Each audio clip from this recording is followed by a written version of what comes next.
Coulomb's law और electric field intensity पढ़े थे। ठीक, आज हम लोग पढ़ेंगे electric field intensity due to charge distributions. Electric field intensity due to charge distributions. ठीक है,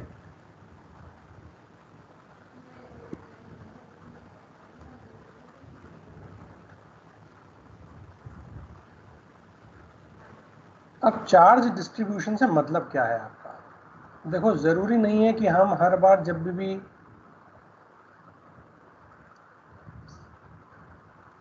कोई भी काम करें, कभी भी स्टडी करें, तो वो स्टडी हमेशा चार्ज के ऊपर बेस्ड हो। नहीं, ज़रूरी नहीं है।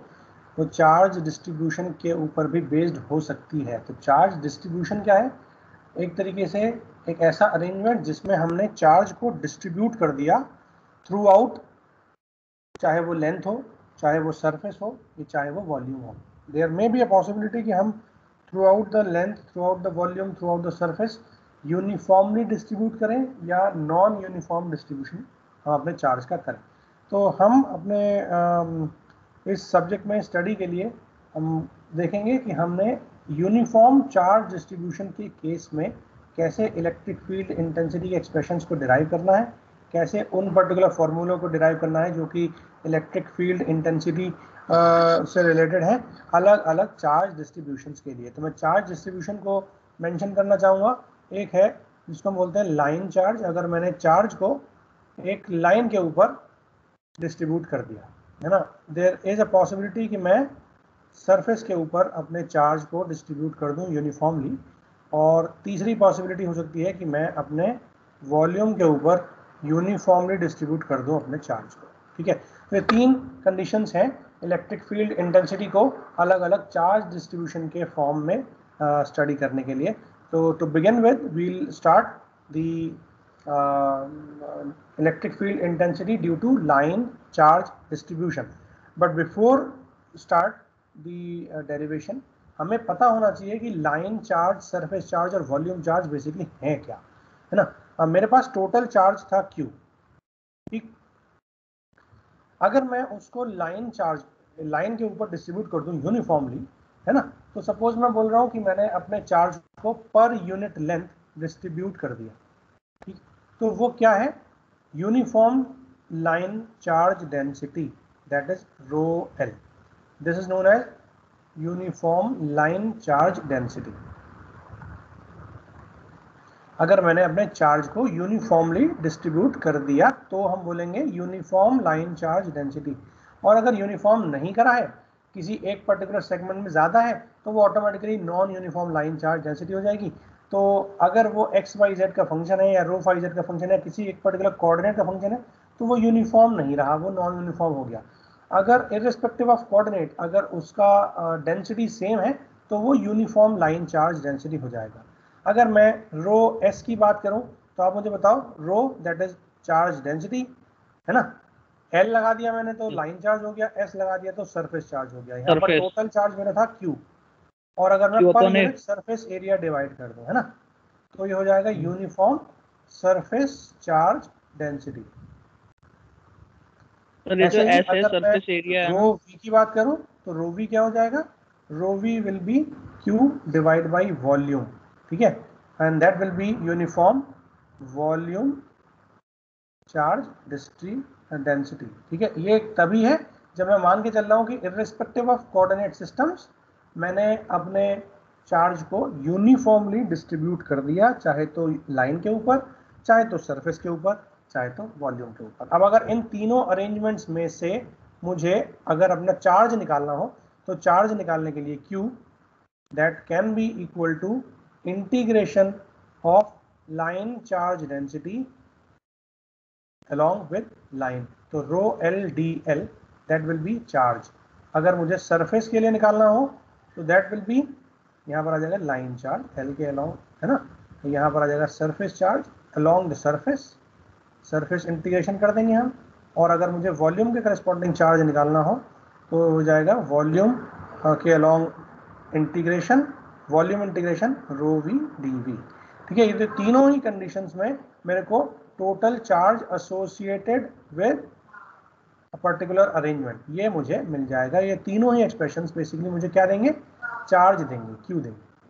ठीक है बच्चों, अब अपने टॉपिक की स्टडी के लिए वील बिगिन विद इनफाइनाइट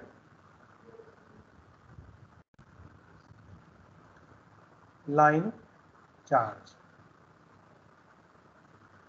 ठीक है, और हम स्टडी कर रहे हैं इलेक्ट्रिक फील्ड इंटेंसिटी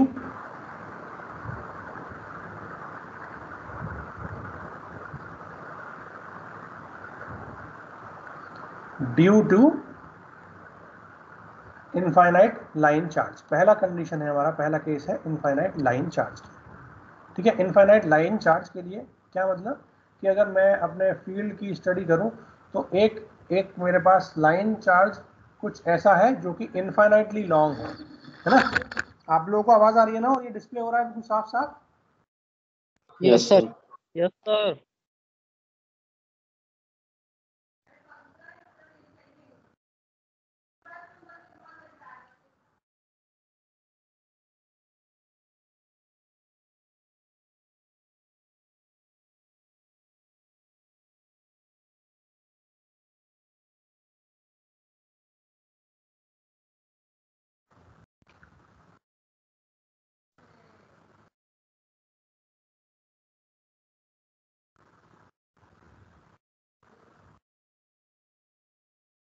ये थोड़ी स्ट्रेट लाइन खींचने में दिक्कत है इस डिजिटल पेन से, तो आप एज्यूम कर लेना कि ये स्ट्रेट लाइन है, although it looks like a curve but it is straight line, right. तो ये मेरी एक्स एक्सिस है, वाई एक्सिस इधर है और जेड एक्सिस इधर है, जो हम यूजुअली लेते हैं अरेंजमेंट्स। ठीक है, infinitely line charge that means, मैं इसको दूसरे पेन से बना देता हूँ ताकि विजिबल हो, ब्लू से कर लेते हैं। ठीक है, इनफाइनाइट लाइन चार्ज मतलब यहाँ से लेकर के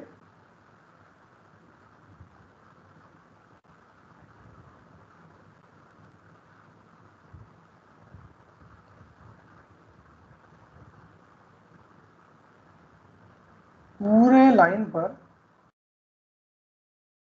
है ना, ये आप कहाँ जा रहा है भाई,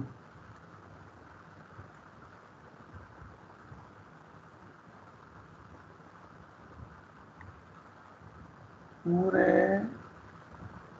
लाइन पर यू कैन अज्यूम कि ये मेरा एक इनफाइनाइटली लॉन्ग लाइन चार्ज रखा है ना। एक चार्ज, एक लाइन ऐसी है जिसपे मैंने अपने चार्ज को यूनिफॉर्मली डिस्ट्रीब्यूट कर दिया थ्रू आउट दी लाइन, और वो लाइन मेरी कितनी दे रखी है, that line is given as infinite long. ठीक, अब ये इधर की तरफ भी जा रही है और इधर की तरफ भी जा रही है। पूरा इनफाइनाइट तो बना नहीं सकता, बट यू कैन इमेजिन ये माइनस इनफाइनाइट से लेकर के इनफाइनाइट तक जो है मेरी लाइन जो है वो जा रही है। ठीक है बच्चों, अब हम क्या करेंगे, अब हम ये देखेंगे कि अगर मैं इसका एक छोटा सा सेगमेंट मानूं इतना,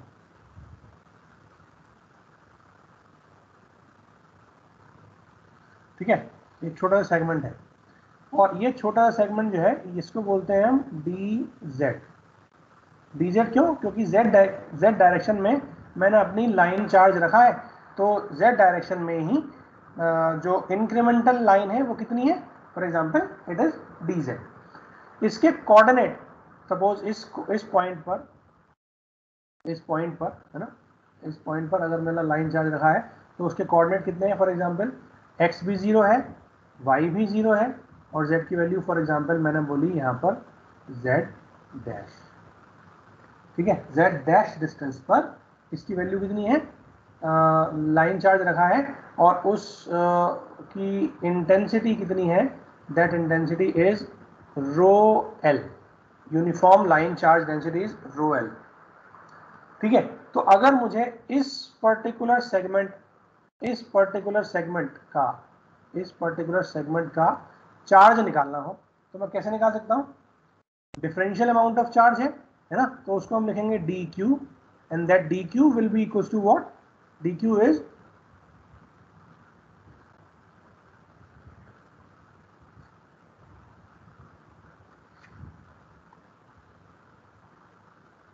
रो एल डी जेड। ठीक है, रो एल डी जेड। ठीक है बच्चों, क्लियर है? यहाँ पर हम वेरिएबल चेंज ना हो, z क्या है और dz क्या है, इसीलिए हम इस dz को बोल देते हैं dz डैश। ठीक है, क्योंकि अगर मैं इंटीग्रेशन करूंगा तो ये z डैश के करस्पॉन्डिंग करूंगा रादर देन z।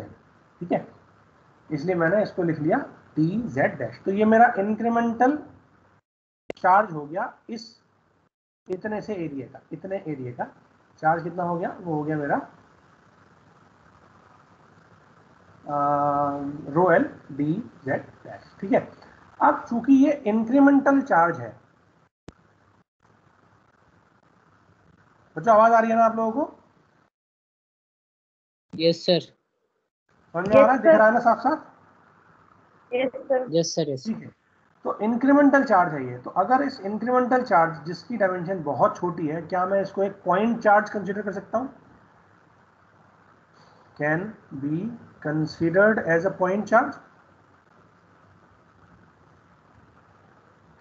कर सकता हूं ना? अगर ये बहुत छोटा है, इंक्रीमेंटल चार्ज है, it can be considered as a point charge. बहुत छोटा है ना? तो ये मैंने एक पॉइंट चार्ज ज्यूम कर लिया, ये पॉइंट मैंने इधर दिखा रखा है।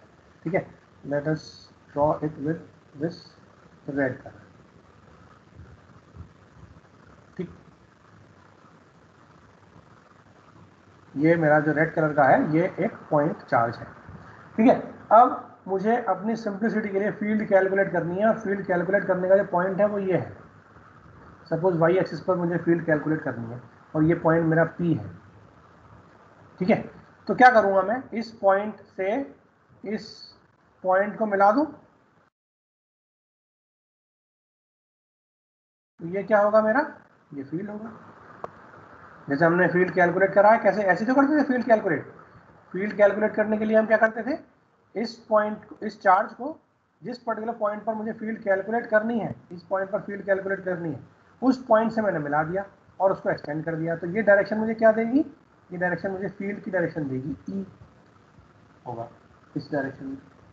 चूंकि डिफरेंशियल है, डिफरेंशियल चार्ज की वजह से है, इसीलिए instead of writing E I'm writing it as d E, differential electric field.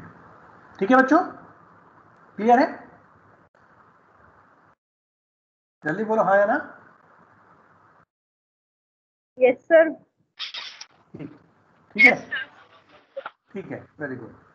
अब अगर मुझे ये पॉइंट पता है ओरिजिन ओ, जिसके कोऑर्डिनेट कितने हैं 0,0,0, अगर ये कोऑर्डिनेट मुझे पता है, इसके कोऑर्डिनेट कितने हैं, इसके कोऑर्डिनेट है फॉर एग्जांपल 0, x की वैल्यू 0 है ना, y की वैल्यू y और z की वैल्यू 0।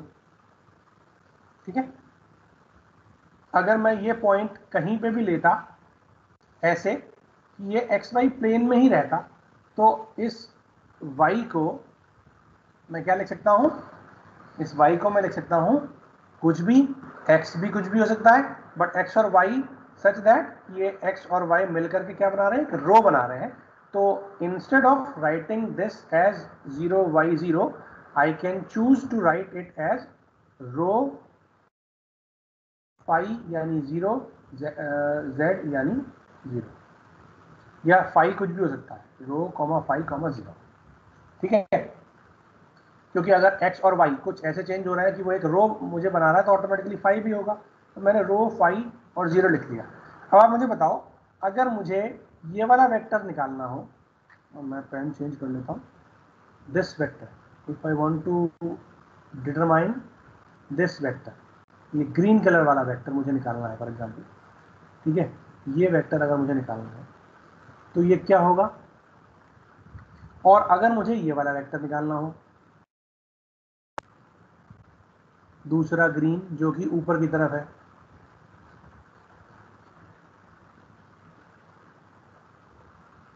ठीक है बच्चों, ये दो वेक्टर मुझे निकालने हैं, एक ये वाला और एक ये वाला। तो ये वेक्टर क्या है, मुझे पता है इसके कोऑर्डिनेट कितने हैं 0, 0, z डैश। तो ये वाला वेक्टर क्या हो जाएगा, ग्रीन ऊपर साइड वाला, ये हो जाएगा z dash a z cap, होगा या नहीं? z डायरेक्शन में यूनिट वेक्टर है, और लेंथ कितनी है z डैश, तो वेक्टर कितना हो जाएगा z डैश az क्या। सिमिलरली अगर ये वाला वेक्टर मुझे आइडेंटिफाई करना हो जो मैंने ग्रीन कलर का लिख रखा है y डायरेक्शन में, तो क्या मैं उसको लिख सकता हूं y a y कैप, या क्या मैं उसे लिख सकता हूं रो ए रो कैप। देखो ये x था और ये y था, this was x, this is y। तो अगर इस पॉइंट से मुझे ये वाला वेक्टर निकालना हो, या मुझे ये वाला वेक्टर निकालना हो, या मुझे ये वेक्टर निकालना हो, एक्स वाई प्लेन में ही है, कहीं भी ले लो, ठीक है, कीपिंग इन माइंड कि x और y के हिसाब से रो चेंज नहीं हो रहा, ठीक है, सर्कल की फॉर्म में हो जाएगा अगर, ठीक है। तो ये सारे वेक्टर को हम क्या लिख सकते हैं, they can simply be written as rho A rho cap, ठीक है। तो instead of writing y a y, I will choose to write this vector as rho A rho cap, और यही रीजन है मैंने इस पॉइंट को instead of writing as 0 y 0, I prefer to write it as phi comma rho comma phi comma 0, ठीक है बच्चों। तो अब हम क्या करेंगे, अब हम इस वाले वेक्टर को निकालेंगे, इस वाले वेक्टर को यहां से लेके ये वाला वेक्टर, और आपको पता है कि अगर मैं इन दोनों वेक्टर को ऐड कर दूं,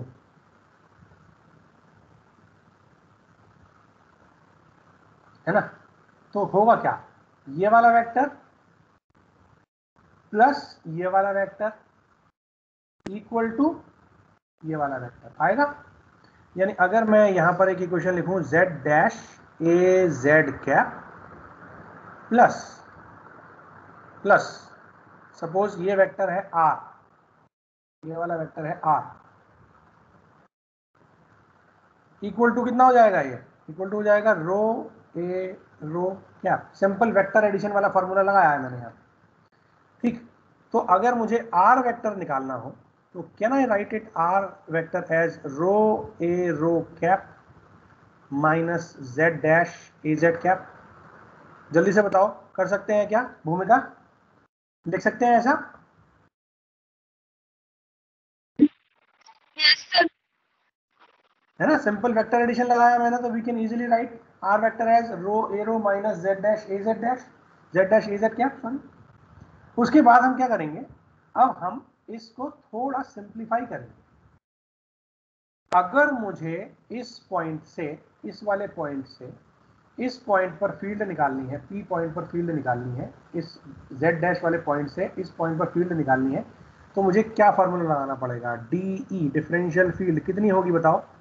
differential field will be equal to, सबसे पहले तो Q कितना है, rho L D Z dash, ये DQ डिफरेंशियल फील्ड यानी DQ, divide by Q divide by 4 pi epsilon naught. अगर मैं फ्री स्पेस की बात कर रहा हूं तो यहां पर आ जाएगा क्या, यहां पर आ जाएगा आर स्क्वायर, और यहां क्या आता है ए आर कैप, और in other words you can write it as, अगर मैं यहां पर ए आर ना लिखूं तो यहां पर लिख दूं अगर आर वेक्टर, तो ये क्या हो जाएगा, यहां पर आर क्यू हो जाएगा। ये मैं आपको ऑलरेडी बता चुका हूं लास्ट लेक्चर में, ठीक है बच्चों। तो अब मैं इसको क्या करूंगा, यहां पर मैं ये वैल्यूज पुट कर दूंगा, रो एल डी जेड डैश ऐसे ही रहेगा, divide by 4 pi epsilon not भी ऐसे ही रहेगा। आर वेक्टर क्या था, आर वेक्टर था मेरा रो ए रो माइनस जेड डैश ए जेड,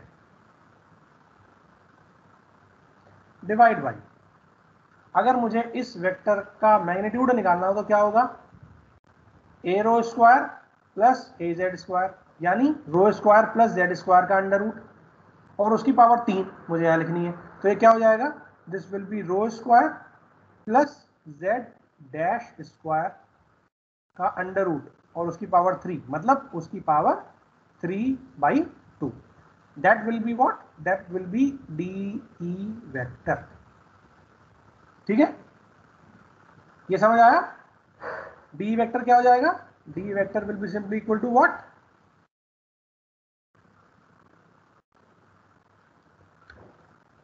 ये समझ आया? मैंने आर वेक्टर लिख दिया, आर वेक्टर लिख दिया और आर क्यूब यहां लिख दिया, बाकी सब कुछ सेम था, बाकी सब कुछ सेम है। So there is no need to change except these two. ठीक, अब हम क्या करेंगे, अब हम थोड़ा सा मैथमेटिक्स लगाएंगे और इस फील्ड को सॉल्व करने की कोशिश करेंगे। ठीक है, अब यहां पर हम कुछ एनालॉजी लगाएंगे, उनको बोलते हैं सिमेट्रिकल कंडीशंस।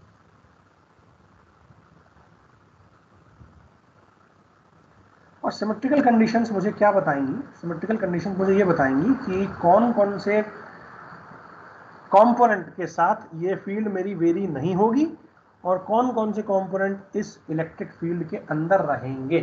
ठीक है, दो चीजें हैं,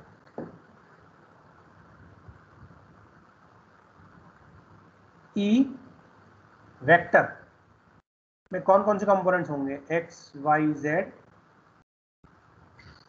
रो phi z, r theta phi. Can I minimize कि उसके अंदर केवल एक ही कंपोनेंट होगा, क्या मैं ऐसा मिनिमाइज कर सकता हूं, है ना? एक चीज तो ये मुझे देखनी है। दूसरी चीज, ई किसके साथ वेरी होगी, ई किस कोऑर्डिनेट से वेरी होगी, एक्स वाई जेड के साथ वेरी होगी क्या, या रो फाई जेड के साथ वेरी होगी, या फिर उसको वेरी करूंगा मैं आर थीटा फाई के साथ। ऐसा कौन सा कोऑर्डिनेट है जिसके साथ वो वेरी हो रही है, प्रोपोर्शनल है।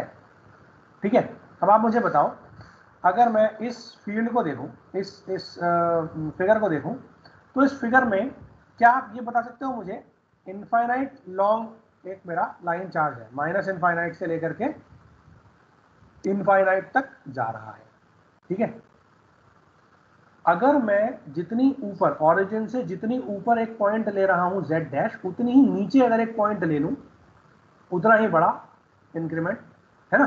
तो क्या मैं ये इसकी वजह से अगर मैं फील्ड निकालूं, इस z डैश दूरी नीचे, z डैश दूरी नीचे, है ना, अगर इस पॉइंट की वजह से मैं फील्ड निकालूं तो वो कितनी होगी, that will be equal to, अगर मैं इस लाइन को एक्सटेंड कर दूं इधर की तरफ तो ये वेक्टर होगा, है ना? अब आप जरा इन दोनों वेक्टर्स को ध्यान से देखो, एक इसको जो मैंने अभी इसकी वजह से निकाली है, और एक इसको, इस वाले रेक्टेंगुलर और दिस ओवल शेप के वेक्टर को देखो। मैं इसको थोड़ा सा नीचे यहां बना ले रहा हूं ताकि इसको समझने में आपको आसानी हो। ये मेरी वाई एक्सिस थी या एक्स वाई प्लेन था, एक फील्ड की डायरेक्शन आ रही है इधर की तरफ, एक फील्ड की डायरेक्शन आ रही है इधर की तरफ, और फॉर्चुनेटली ये दोनों आप देख सकते हो कि ये दोनों सेम एंगल पे है।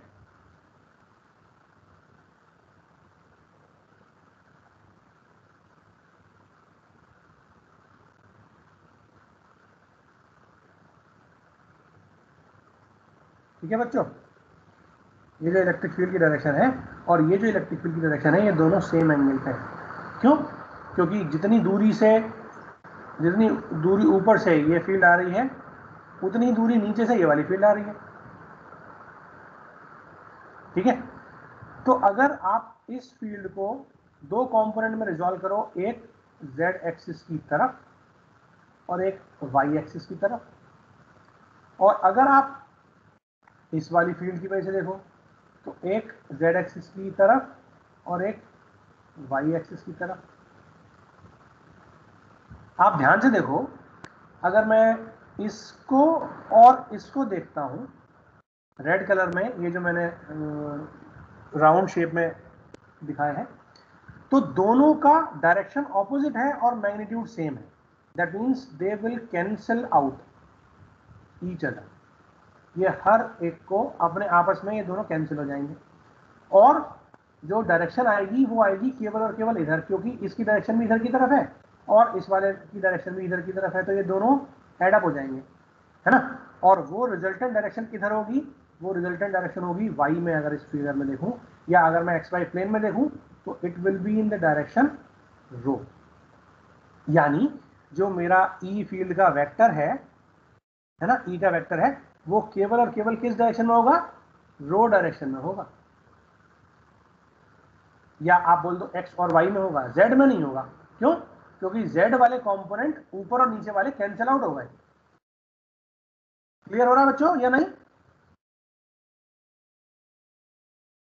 सर एक बार रिपीट कर दीजिए, समझ में नहीं आया। ठीक है, मैं दोबारा बता दे रहा हूं, कोई दिक्कत नहीं है। मेरे पास, मैं ये बोल रहा हूं, इनफाइनाइट लाइन चार्ज है। इनफाइनाइट लाइन चार्ज का क्या मतलब है? इनफाइनाइट लाइन चार्ज का मतलब ये है कि मेरे पास लाइन चार्ज माइनस इनफाइनाइट से इनफाइनाइट है। ठीक है, अभी मैंने उससे केवल 2 पॉइंट लिए हैं। एक, सपोज ये मेरा लाइन चार्ज इस डायरेक्शन में रखा है, जेड एक्सिस के अलाउ, है ना, ये मेरी वाई एक्सिस है, ये मेरी एक्स एक्सिस है और इधर मेरी जेड एक्सिस है। ठीक है, मैं अगर ये बोलूं कि एक लाइन चार्ज मेरा कि इतने पोर्शन की वजह से मुझे फील्ड निकालनी है, और ये ऊपर है z डैश, यहां से इस ओरिजिन से z डैश ऊपर है ना, उतनी ही दूरी अगर मुझे नीचे z डैश नीचे एक चार्ज रखा है ये, ठीक है, इतना ही बड़ा चार्ज है dz डैश लेंथ का, जो मैंने यहां पर लिया था, आपको याद होगा। ठीक है, ये dz डैश है ना, तो वही सेम चीज मैं यहां पर फॉलो कर रहा हूं कि अगर मेरे पास लॉजिकली माइनस इनफाइनाइट से इनफाइनाइट है, लेकिन मैं केवल 2 पोर्शन में सॉल्व कर रहा हूं, ओरिजिन से जितनी ऊपर है उतनी ही नीचे अगर 2 इंक्रीमेंटल लाइन चार्ज है मेरे पास, तो उनकी वजह से एक पर्टिकुलर पॉइंट पर फील्ड कितनी होगी वो मुझे निकालनी है। ठीक है, अब अगर मैं इसकी वजह से इस पॉइंट पर फील्ड निकालूं तो ये होगी कुछ इस डायरेक्शन में, और अगर मैं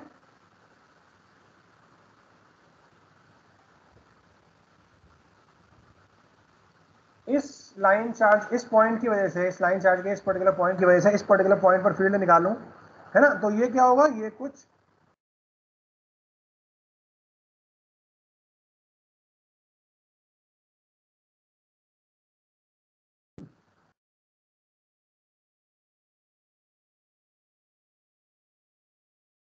इस डायरेक्शन में होगी। ठीक है, क्लियर हो रहा है? Yes sir. ठीक है, अब मैं क्या करूंगा, अब मैं केवल ये देखूंगा कि किस डायरेक्शन में मेरी रिजल्टेंट इलेक्ट्रिक फील्ड आ रही है, इधर आ रही है या इधर आ रही है। अब मैंने ये दोनों फील्ड देखो, जितना जितना चार्ज इसमें है उतनी चार्ज की वैल्यू उसमें है, क्योंकि इसकी भी लेंथ कितनी है, डी जेड डैश है, इसकी भी लेंथ कितनी है, डी जेड डैश।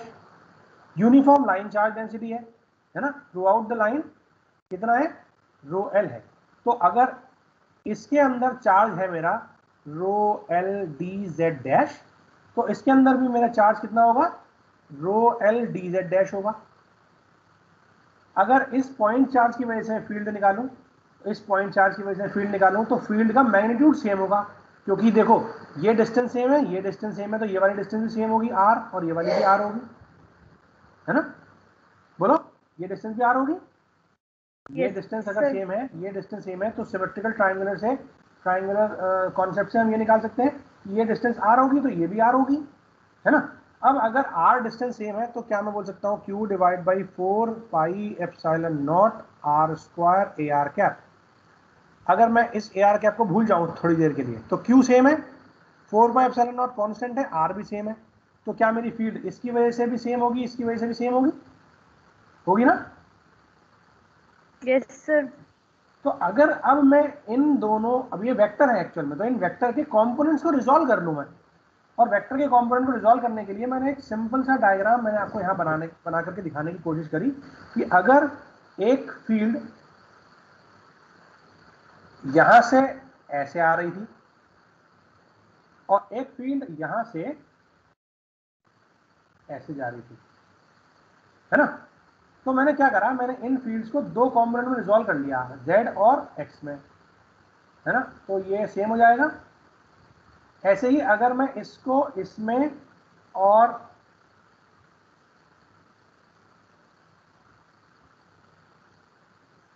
इसमें रिजॉल्व कर लूं तो ये भी सेम हो जाएगा।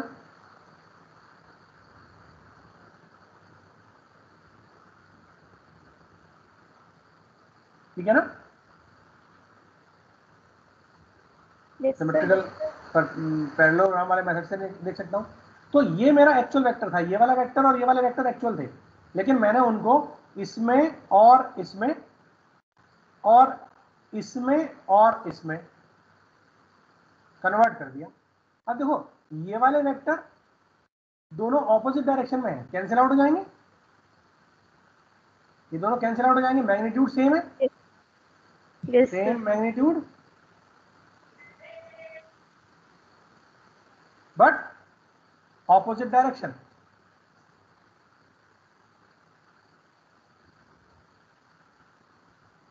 तो कैंसिल आउट हो जाएंगे,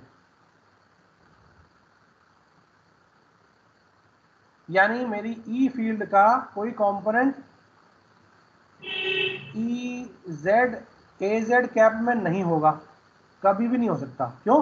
क्योंकि दोनों कैंसिल आउट हो गए। क्लियर है?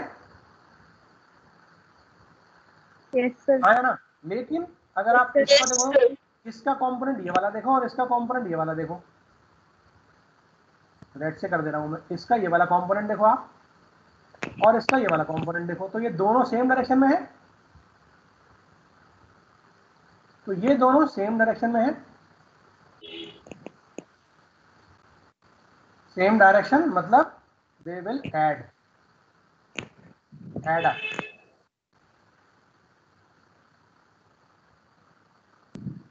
इसका मतलब क्या हुआ कि मेरे जो इलेक्ट्रिक फील्ड की डायरेक्शन होगी वो किस में होगी, वो कुछ ऐसे होगी, ई रो ए रो क्या। क्लियर हो रहा है या नहीं? आप क्लियर है भूमिका? यस सर, अब आ रहा समझ में। हर्षित, विनय, ऋषि, क्लियर है बच्चों? क्लियर है? Yes sir. ठीक। Yes sir. अब हम क्या करेंगे, अब मुझे ये पता लग गया कि ई फील्ड का कौन सा कंपोनेंट मेरे इस एक्सप्रेशन में होगा, कौन सा कंपोनेंट होगा, मतलब मुझे ये पता लग गया कि मेरा पहला पॉइंट क्या था, ई का केवल और केवल रो कंपोनेंट ओनली होगा, रो component only, only rho component. ठीक है, ये क्लियर हो गया।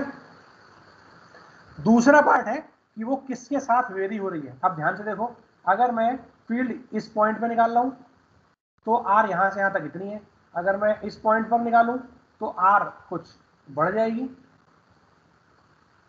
है ना। अगर मैं और दूर पर निकालता हूं तो आर और चेंज हो रही है, लॉजिकली डिस्टेंस आर चेंज हो रही है, बट चेंज क्या हो रहा है, चेंज हो रहा है इस पर्टिकुलर पॉइंट। यहां देखो, यहां था रो 1, यहां से यहां तक था रो 2, अगर मैं और दूर जाऊंगा तो ये हो जाएगा रो 3, अगर मैं पास आऊंगा तो सपोज ये है रो 4। तो फील्ड किस पे डिपेंड कर रही है, फील्ड डिपेंड कर रही है इस वाले रो पे। तो फील्ड जो है वो मेरी किस पे डिपेंड कर रही है, फील्ड डिपेंड कर रही है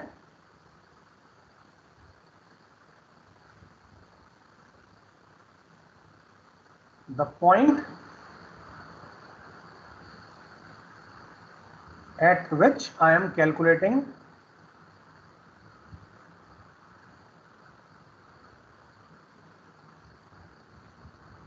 the field। ठीक है, और the distance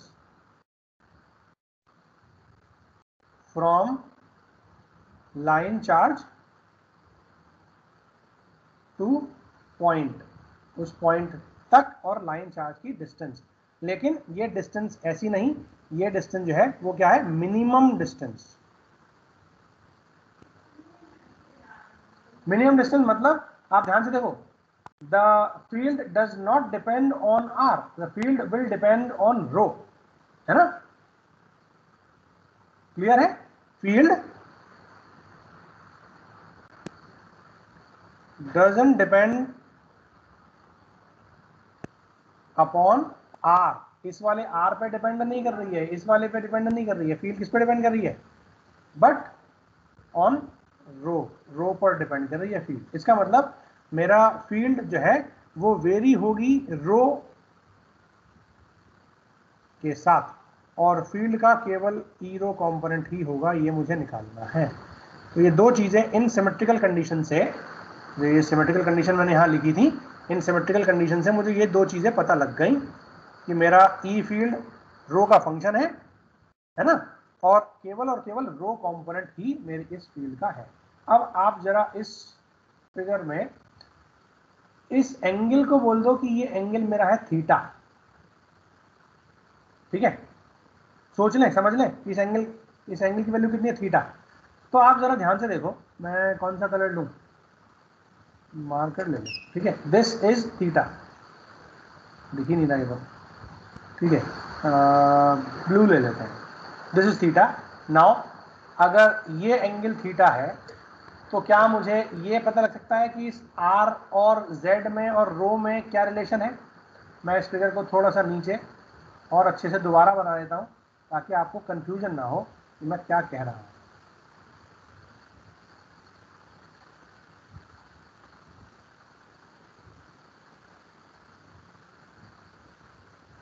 ये Z डैश डिस्टेंस थी यहाँ से लेके यहाँ तक, ये वाला जो वेक्टर था ये वेक्टर था R वेक्टर, और ये जो वेक्टर था यहाँ तक ये वेक्टर था मेरा रो ए रो, ये है Z डैश ए Z। अगर ये एंगल थीटा है तो क्या मैं उस इंटीग्रेशन को सॉल्व कर सकता हूँ। अब इंटीग्रेशन कहाँ से आया, इंटीग्रेशन देख लेते हैं। देखो, अगर मुझे डी ई दे रखा है, अभी जो मैंने निकाला कितना, rho L D z dash divide by 4 pi epsilon naught rho square plus z dash square की पावर 3/2 है ना। और साथ में क्या आ रहा था, साथ में आ रहा था रो ए rho cap minus Z dash ए जेड कैप। तो अगर मैं सिमेट्रिकल कंडीशन लगाता हूं तो सिमेट्रिकल कंडीशन से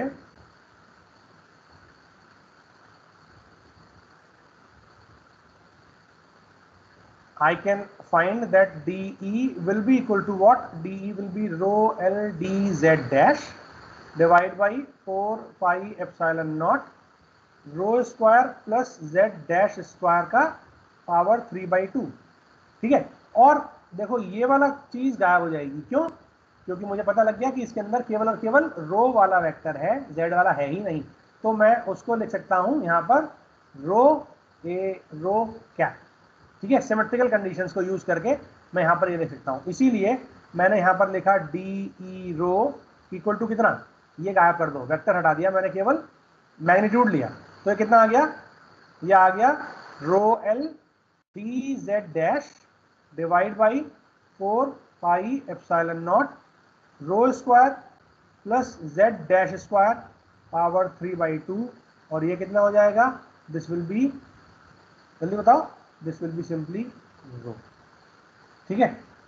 अब मुझे इसको सॉल्व करना है। अब ये तो था उस इंक्रीमेंट की वजह से, बट एक्चुअल में तो मेरा जो लाइन चार्ज है वो कितना दे रखा है, वो दे रखा है इनफाइनाइटली लॉन्ग, यानी माइनस इनफाइनाइट से इनफाइनाइट तक मैं इंटीग्रेट कर दूंगा इसको, माइनस इनफाइनाइट से इनफाइनाइट तक इंटीग्रेट कर दूंगा। तो मुझे क्या मिलेगा, तो मुझे मिल जाएगा ई रो मिल जाएगा, ठीक है बच्चों।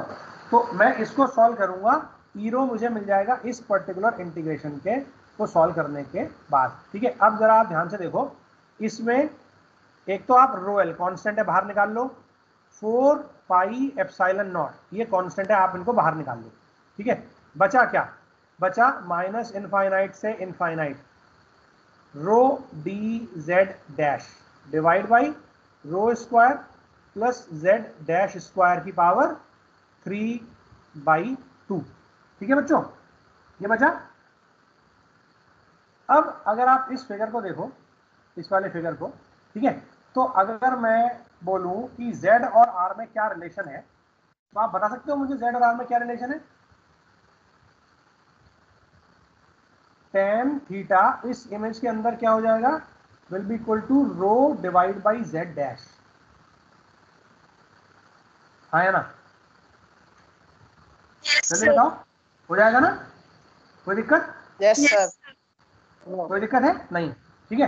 तो अगर मैं rho equal to z dash tan theta रख दूं, या z dash equal to rho cot theta रख दूं, एक ही बात है। ये इसके अंदर रख दो, ठीक है, रखें, सॉल्व करें थोड़ा सा।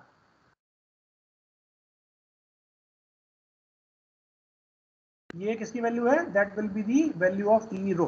ठीक, अब जरा ध्यान से देखो, अगर मैं z dash equal to rho cot theta लेता हूं तो dz डैश कितना होगा, डिफरेंशिएशन करो दोनों साइड पे, तो कॉट थीटा का स्क्वायर, कॉट थीटा का डिफरेंशिएशन कितना होता है, minus rho minus cosec square, ठीक है ना, तो minus rho cosec square theta D theta, ये होता है ना कॉट थीटा का integration differentiation, minus cosec square theta, ठीक है। और अगर मैं ध्यान से देखूं तो इस रो स्क्वायर प्लस जेड स्क्वायर, तो रो स्क्वायर प्लस जेड स्क्वायर को सॉल्व कर लो, पावर 3/2 को सॉल्व करेंगे तो कितना आ जाएगा, rho square plus rho square cot square theta 3/2, ठीक है। रो स्क्वायर कॉमन ले लिया और उसकी पावर 3/2 भी कॉमन आ जाएगी बाहर, क्या बचेगा, ये बचेगा 1 प्लस कॉट स्क्वायर थीटा की power 3/2। 1 plus cot square theta कितना होता है बच्चों, जल्दी बताओ, कॉसेक स्क्वायर थीटा, ठीक है। तो ये हो गया cosec square theta, cosec square theta की पावर 3/2 यानी 2 से 2 कट गया, ये आया कॉसेक क्यूब थीटा, है ना, और रो स्क्वायर की पावर 3/2 से 2 से 2 कट गया, ये आ गया रो क्यूब, तो रो क्यूब कॉसेक क्यूब थीटा आ गया, ठीक है। अब यहां पर ये सारी वैल्यू रख दो, रो L divide by 4 pi epsilon not तो कांस्टेंट है, इसको तो छुओ ही मत। ये जो लिमिट थी ये किसकी लिमिट थी, जेड डैश की लिमिट थी। अभी फिलहाल के लिए मैं जेड डैश की लिमिट माइनस इनफाइनाइट से इनफाइनाइट ही रख रहा हूं, ठीक है। यहां पर रो कॉमन है, ठीक है। यहां क्या बचा, यहां लिख लेंगे हम, माइनस बाहर ले लो, ये वाला माइनस आएगा, है ना, ये रो आएगा और ये हो जाएगा rho square cosec square theta D theta divide by ये हो जाएगा rho cube cosec cube theta, होगा या नहीं, रो क्यूब से क्या बचेगा, ये दिस विल बी, ये सेम रहेगा, ये बचेगा 1 बाई रो और कॉसेक थीटा का इनवर्स कितना होता है, साइन थीटा, इंटीग्रेशन। अब इंटीग्रेशन में z डैश की लिमिट थी माइनस इनफाइनाइट से इनफाइनाइट। अब जरा आप इस वाले फिगर को दोबारा ध्यान से देखो, अगर ये पॉइंट यहां है, ये पॉइंट ऊपर जा रहा है प्लस इन्फिनिटी की तरफ, मुझे बताओ एंगल ऊपर जा रहा है तो कम हो रहा है क्या, एंगल कम हो रहा है ना, ये वाला एंगल ज्यादा है, ये वाला एंगल कम है, और ऊपर गया और कम हुआ, और ऊपर गया तो और कम हुआ, अगर इन्फिनिटी में पहुंच गया तो एंगल कितना हो गया, अगर z डैश की वैल्यू इन्फिनिटी है तो थीटा की वैल्यू कितनी होगी, 0 डिग्री, और अगर z डैश की वैल्यू माइनस इन्फिनिटी है तो थीटा की वैल्यू कितनी होगी, 180 डिग्री। देखो अगर यहां पर देखें हम तो 90, यहां पर देखें हम तो ये वाला एंगल 90 से ज़्यादा हो गया और 90 से और ज़्यादा हो गया, है ना, और अगर मैं इस लाइन को बहुत ज़्यादा माइनस इन्फिनिटी नीचे की तरफ ले जाऊं तो ये एंगल कितना हो जाएगा, दैट एंगल विल बी 180। चाहो तो आप ऐसे कर लो, चाहो तो आप इस पर्टिकुलर रिलेशन में जो हमने tan theta equal to rho equal to z dash tan theta रखा है, इस रिलेशन से भी आप दोनों एंगल्स को निकाल सकते हो। तो मेरे जो एंगल आए वो कितने आए, एंगल आए मेरे थीटा इक्वल टू 180 से माइनस इन्फिनिटी में 180 0 डिग्री, ठीक है, कितना आया 1 by rho sine theta D theta, और आगे जो वैल्यू थी वो कितनी थी, रो L divide by 4 pi epsilon not, ठीक है, ये मेरी वैल्यू आ गई माइनस के साथ, ठीक। अब अगर मैं ध्यान से देखूं तो ये जो रो है मेरा, this rho is independent of theta, इसको बाहर ले सकते हैं, तो मैंने इसको बाहर ले लिया, ये आ गया minus rho L divide by 4 pi epsilon naught rho, ठीक है, और साइन थीटा का इंटीग्रेशन कितना होता है, minus cos theta, minus cos theta minus cos theta में 180 डिग्री और 0 डिग्री दो वैल्यू रख लो आप, ठीक है, माइनस से माइनस ये वाला हो जाएगा प्लस, ठीक है बच्चों। तो ये क्या हो जाएगा, this will B cos theta यानी कॉस 0 माइनस कॉस 180 डिग्री, ठीक है, कॉस 0 यानी 1 और कॉस 180 यानी -1, दिस विल बी +2, ठीक है। और बाकी सब कुछ जो लेफ्ट साइड में लिखा हुआ था वो ऐसे ही रहेगा, rho L divide by 4 pi epsilon naught rho into ये पूरी चीज आ जाएगी, ठीक है, यानी ये हो जाएगा rho L into 2 divide by 4 pi epsilon naught rho, और 2 से ये वाला 2 टाइम्स 4 2 टाइम्स कट गया, एक्सप्रेशन कितना आया, E rho will be equals to rho L divide by 2 pi epsilon naught rho, ये वैल्यू आई ई रो की। और हम सिमेट्रिकल कंडीशन से ये पहले ही बता चुके हैं कि E will have only rho component, that means I can write it as E vector equal to only E rho A rho cap, that means E vector can be written as rho L divided by 2 pi epsilon naught rho A rho cap. Clear हो गया? Clear हो गया बच्चों? Yes sir. ये मेरा expression है field intensity due to infinite line charge और uniformly distributed. Uniformly distributed है तो अभी मैं क्या बोल सकता हूं कि मैंने ये रो एल जो है वो उस इंटीग्रेशन से बाहर ले लिया था, ठीक है। तो this is the expression for field intensity of infinite line charge. Clear हो गया बच्चों, जल्दी से बताओ। Yes sir. ठीक है, अब आपको एक क्वेश्चन मैं देना चाहूंगा। अगर एक लाइन चार्ज की वैल्यू, क्वेश्चन लिख लो, if a line charge density of 3 nano coulomb per metre is located at entire z axis, है ना, calculate the field intensity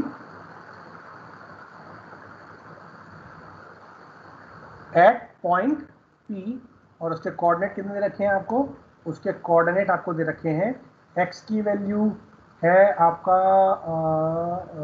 3, y की वैल्यू है 4 और z की वैल्यू है 5। इस पॉइंट पर आपको ये फील्ड की वैल्यू निकालनी है। देखो आपको रो एल गिवन है, ये कांस्टेंट है 2 पाई एप्सिलॉन नॉट, आपको क्या निकालना है, आपको ये रो निकालना है और ये एरो कैप निकालना है। ये दो चीजें निकालनी है, unit to identify arrow cap, unit to identify rho. ये आपको गिवन है और ये आपको गिवन है, ठीक है। आपको केवल ये दो चीजें निकालनी है, तो आप ये दो चीजें निकालोगे। कैसे निकालोगे, this rho will be the minimum distance of point P from infinite line charge, ठीक है। और ए रो कैप उसी डायरेक्शन का यूनिट वेक्टर है, ठीक है, उसी डायरेक्शन का यूनिट वेक्टर है, मतलब लाइन चार्ज से पॉइंट की तरफ वेक्टर, यूनिट वेक्टर, ये आपको निकालना है, ठीक है। तो कैसे निकालोगे, आपको अगर मैं हल्का सा बस 2 मिनट का टाइम और लूंगा ताकि आप इस क्वेश्चन को कर पाओ, है ना। ये मेरा, मुझे पॉइंट यहां दे रखा है फॉर एग्जांपल, यहां दे रखा है फॉर एग्जांपल, ठीक है, ये मेरी जेड एक्सिस है और इसके अलोंग इनफाइनाइट लाइन चार्ज रखा है, ठीक है। ये मेरा पॉइंट है पी, इसके कोऑर्डिनेट कितने हैं 3, 4, 5। तो इस पॉइंट की इस लाइन से मिनिमम डिस्टेंस कौन सी होगी, यही तो होगी, हाँ या ना? Yes sir. अगर ये एक्स वाई प्लेन से ये डिस्टेंस है 5, है ना, y में है 4 और x में है 3, ठीक है, ये पॉइंट है। तो मुझे ये डिस्टेंस कैसे निकालनी होगी? ये पॉइंट मुझे आइडेंटिफाई करना है। And that point from the line charge is will be 0,0,5, ठीक है। तो एक पॉइंट आ गया, ये इस पॉइंट से इस पॉइंट के बीच की डिस्टेंस जो होगी वो मिनिमम डिस्टेंस होगी हमेशा, ऑलवेज मिनिमम डिस्टेंस। कैसे निकाला? जितना z है उतना ही आपने इस लाइन में z ले गए, बाकी जो लाइन के कोऑर्डिनेट है वो सेम रहेंगे, ठीक है। अब इस पॉइंट से इस पॉइंट के बीच का आप यूनिट वेक्टर भी निकाल सकते हो ना। This minus this, x2 minus x1 का x2 minus x1 ax cap, y2 minus y1 ay cap, z2 minus z1 az cap, खत्म कहानी। ये आपका वेक्टर आ गया। उस वेक्टर का यूनिट वेक्टर निकाल लोगे तो आपका ए रो कैप आ जाएगा, ए रो कैप आ जाएगा और आपका रो आ जाएगा।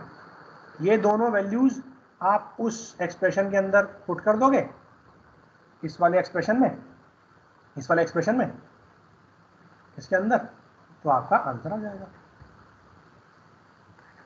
ठीक है बच्चों, कर लोगे? कर लोगे ना?